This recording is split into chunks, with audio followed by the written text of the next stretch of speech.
আসসালামু আলাইকুম ওয়া রাহমাতুল্লাহ। প্রিয় দর্শক, এই ভিডিওতে আলোচনা করব এক, বিজ্ঞানের মতে অজুর উপকারিতা; 2, অজুর ফরজ কয়টি ও কি কি; 3, অজু করা সুন্নত তরিকা কি; 4, এবং অজুর ফজিলত কি।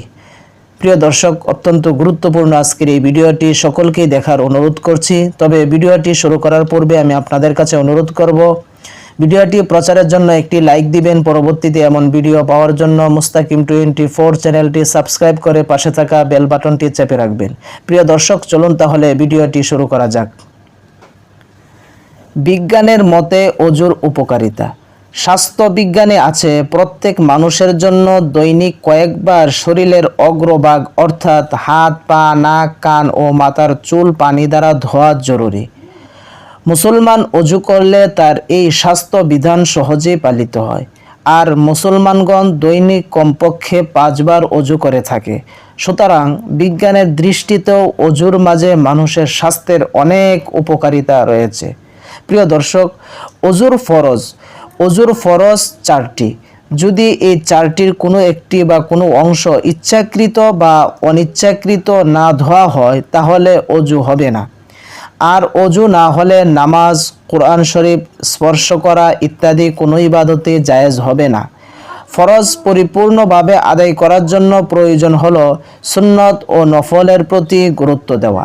সুতরাং অজু করার সময় সুন্নত ও আদবগুলো উত্তম রূপে আদায় করার চেষ্টা করা উচিত।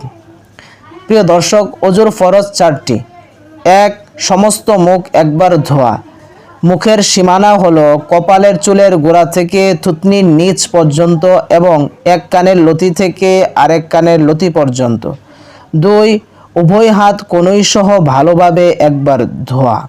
3, মাথার 4 ভাগের 1 ভাগ মাসেহ করা। 4, উভয় পা টাকনু সহ একবার ভালোভাবে ধোয়া। উল্লেখিত 4টি ফরজ আদায় করার সাথে সাথে নিম্ন বর্ণিত সুন্নতগুলো যথাযথভাবে আদায় করলে অজু পরিপূর্ণ হবে এবং পূর্ণ সোয়াব পাওয়া যাবে। প্রিয় দর্শক, এখন আলোচনা করব অজু করা সুন্নত তরিকা কি। অজু করা সুন্নত তরিকা কয়েকটি পদ্ধতি রয়েছে।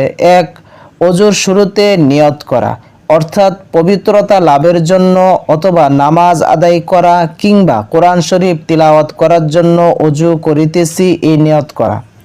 2, অজুর শুরুতে বিসমিল্লাহ পড়া সুন্নত, অথবা এই দোয়া পড়ে অজু শুরু করা: বিসমিল্লাহিল আলিয়্যিল আযীম ওয়ালহামদুলিল্লাহি আলা দীনিল ইসলাম। প্রিয় দর্শক, ফজিলত। এক হাদিসে আছে, বিসমিল্লাহি ওয়ালহামদুলিল্লাহি পরে অজু করলে ওই অজু যতক্ষণ থাকবে ততক্ষণ পর্যন্ত ফেরেশতাগণ তার নামে সোয়াব লিখতে থাকবেন। সুবহানাল্লাহ। যদিও সে কোনো বৈধ কাজে লিপ্ত থাকে, অর্থাৎ যদি তিনি বিশেষ কোনো ইবাদতে মশগুল নাও থাকে। 3, অজুর অঙ্গগুলো ডান দিক থেকে ধোয়া শুরু করা। 4, উভয় হাত পৃথকভাবে কবজিসহ 3 বার ধোয়া। 5, মিসওয়াক করা। 6, 3 বার কুলি করা। 7, নাকের নরম জায়গায় 3 বার পানি পৌঁছানো। প্রিয় দর্শক, গুরুত্বপূর্ণ মাসআলা সকলেই লক্ষ্য করি। রোজাদার না হলে গড়গড়ার সাথে কুলি করা এবং নাকের নরম জায়গায় পানি পৌঁছানো উত্তম, কিন্তু রোজাদার হলে হালকাভাবে কুলি করতে হবে এবং নাকে পানি দিতে হবে। 8, বাম হাত দিয়ে নাক পরিষ্কার করা। এখানে আমরা অনেকেই ভুল করে থাকি, নাক পরিষ্কার করার বেলায় ডান হাত ব্যবহার করি। আসলে ডান হাত নয়। অনেকে এটাকে বাজেভাবে বলে যে বাম হাত কেন দিব, ডান হাত দিই। না, ডান হাত হবে না, বরং বাম হাত দিয়ে নাক পরিষ্কার করা, এটি সুন্নত। 9, সমস্ত মুখ 3 বার ধোয়া।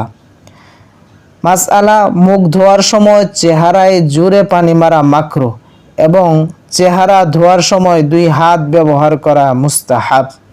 10 নম্বর হলো, মুখ ধোয়ার সময় আঙ্গুল দিয়ে দাড়ি খিলাল করা সুন্নত। প্রিয় দর্শক, আল্লাহ সুবহানাহু ওয়া তাআলা আমাদের সকলকেই এই সুন্নতগুলো যথাযথভাবে আদায় করে অজু করার তৌফিক দান করুন। আমিন।